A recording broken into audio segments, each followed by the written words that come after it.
आशा गटप्रवर्तकांचा संप 12 जानेवारी पासून आहे आणि ह्या आझाद मैदानावरती 17 दिवसापासून आशा गटप्रवर्तक आक्रोश करतायत. हजारोच्या संख्येने इथे येत आहेत, आझाद मैदानात झोपतायत आणि सर्व त्रास सहन करतायत. आणि हे सर्व त्रास सहन करत असताना मात्र राज्याचे मुख्यमंत्र्यांना आम्ही भेटल्यावरती 9 तारखेला सांगितलं होतं की 10 दिवसात मी तुमचा GR देतो, असं आपल्याला राज्याचे मुख्यमंत्री वाढदिवसाच्या दिवशी 9 तारखेला बोलले होते. आज त्याच्याऐवजी 17 दिवस उलटलेले आहेत, अद्याप GR निघालेला नाही.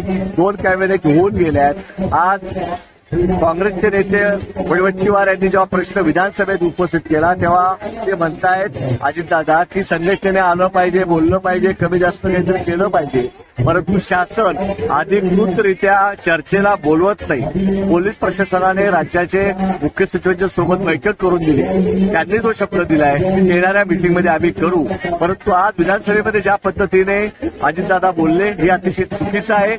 जे काही सरकारला द्यायचं असेल ते त्यांनी जाहीर करावं, ही आमची माफक मागणी आहे. जे 3 महिन्यापूर्वी दिलेलं तुम्ही लेखी आश्वासन आहे त्याचा GR काढा, ही एकमेव मागणी आहे. जे तुम्हाला द्यायचं असेल ते जाहीर करावं आणि आशा गटप्रवर्तकांचा अंत पाहू नये. आशा गटप्रवर्तक आमच्या प्रत्येक ठिकाणी बैठकात गुलाब्यासाठी नेसून आम्हाला त्रास देतात. अशा प्रकारचं त्यांचा आशांचा अवमान करणं हे उपमुख्यमंत्री महोदयाने थांबवलं पाहिजे.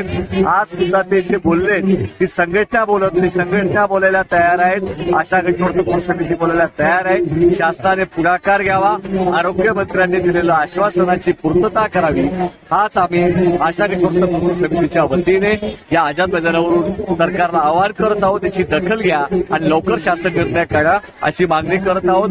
शब्द खेळ करू नका, शब्दाने फसवू नका, आता कृती करा आणि GR द्या, हीच आमची माफक अपेक्षा आहे.